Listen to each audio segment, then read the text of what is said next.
Vamos fazer o seguinte, vamos receber o nosso convidado de hoje, Pedro Paulo Silveira, diretor de gestão de investimentos da Nova Futura. Bom dia, Pedro Paulo. Saudades, meu caro. Desde que eu voltei de férias não tinha te visto. Bem-vindo. Bom dia, Thaís. Obrigado pelo convite. Pois é, você... Espero ter aproveitado bastante as suas férias, viu? Porque vamos ter aqui um semestre, pelo menos, bastante agitado. Pois é, então voltei renovada. Pedro Paulo, esse derretimento da... Vamos por partes aqui, vamos dar uma de Jack aqui, vamos por partes. Derretimento da Bolsa ontem, chegou a cair abaixo dos 97 mil pontos. É uma queda que tende a ficar? O mercado largou os 100 mil pontos por enquanto? Olha, 100 mil pontos é um nível importante, né? Nesses 100 mil pontos, provavelmente, existiam muitas operações de opções, e isso faz com que, quando esse nível seja atingido, tenha muita venda, né? Então, bateu 100 mil pontos, ela tinha que ceder um pouco. Mas eu acho que a causa que levou a Bolsa a cair ontem, essa permanece, né? Ontem o mercado reagiu claramente ao ambiente político, né? A decisão da cúpula política do governo, que inclui principalmente o presidente, de insistir na ruptura com o Banco Central, essa posição aumenta o risco político, não há dúvida nenhuma. Isso é que fez a Bolsa cair, não foi outra coisa.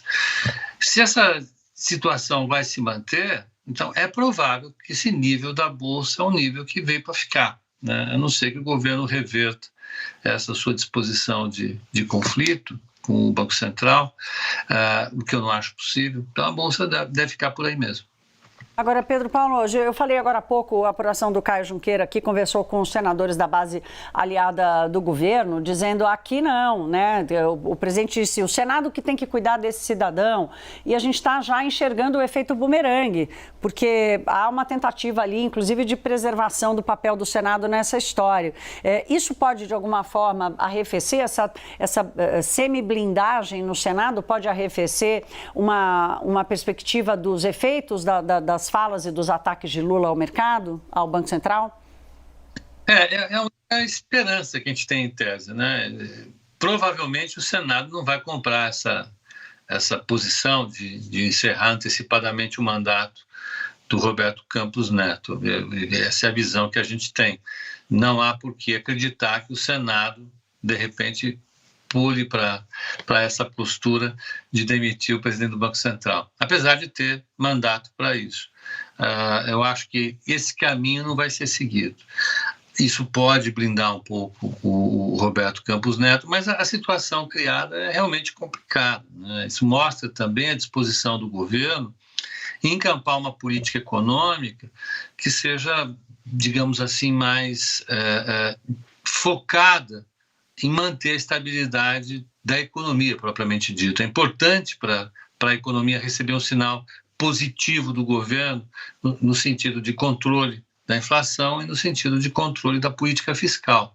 Se o governo não está disposto a fazer isso, significa que ele está disposto a fazer exatamente o contrário, talvez seguir o cardápio de política econômica que o governo Dilma seguiu. Eu acho que é a principal mensagem. Então, se confirma uma disposição política de fazer um projeto de política econômica mais voltado ao crescimento, mais voltado à política desenvolvimentista. E se isso é verdade, então o mercado reage dessa maneira, aumenta a percepção de risco, a Bolsa não se segura. Então, eu acho que enquanto não vier o tal arcabouço fiscal, enquanto não vierem sinais mais efetivos de que a política econômica ela não vai ser, vamos dizer, desenvolvimentista, o mercado não melhora. Pedro Paulo, vou misturar um pouco de política aqui, e eu sei que eu posso fazer isso pela tua experiência no mercado, mas, enfim, como executivo, porque ontem chamou muita atenção o destempero do presidente com a história dos ataques ao Sérgio Moro, que acabou não atacando o Sérgio Moro, acabou atacando a Polícia Federal, o Ministério Público, o próprio Ministério da Justiça. E há uma pergunta aí, afinal de contas, qual a disposição que o presidente Lula tem de embarcar num num debate político muito radicalizado, né? O Campos Neto vinha sendo ali um malvado favorito do presidente, mas ele certamente tem dado sinais de que quer estender esse modus de ataque. Isso preocupa de alguma forma, principalmente no que diz respeito à condução da economia? Com certeza, né? Isso é um sinal, acaba sendo um sinal de disposição, de disposição política, de enfrentamento, né? E a gente sabe que isso pode levar a uma situação crítica, né? Fundamental. O Brasil ele já está numa fase complicada do ponto de vista político. A política jogou um papel negativo para a condução da economia. Isso se reflete nos preços, no dólar, na taxa de juros, se reflete na inflação, né? Tudo isso tem pesado muito negativamente para a economia e para o mercado. Se o governo, se o presidente, né, acaba reforçando essas sinalizações, reforçando essas suspeitas, é claro que o mercado piora. Então, colocar a guerra política como uma estratégia política privilegiada é uma coisa que, com certeza, não cai bem para o ambiente político do Brasil, e isso se reflete no mercado, com certeza. Ô Pedro Paulo, eu vou atender a cobrança que eu mesmo fiz aqui na abertura do jornal, que afinal de contas, e o fundamento da decisão do Comitê de Política Monetária, o atraso da apresentação da regra fiscal. Ontem ouvi muitos de vocês, seus colegas, inclusive, um pouco preocupados, achando que o Banco Central está certo tecnicamente, mas que podia não ter sido tão duro no comunicado. Queria te ouvir sobre isso. Olha, Thaís, eu vou ser bastante purista nesse sentido. Eu acho que a ata do Copom foi técnica, né? O que ele colocou ali, para mim, reflete exatamente a situação do país. Ontem saiu o IPCS, que é o Índice Semanal de Inflação, estimado pela Fundação Getúlio Vargas, e ele veio em 0,71. E com uma composição que ia além do aumento da gasolina e do diesel, da gasolina em função da reoneração, né? Bastante coisa subiu no índice, e essa inflação ela anda acima de 8%, se você fizer a composição anualizada do índice que saiu ontem.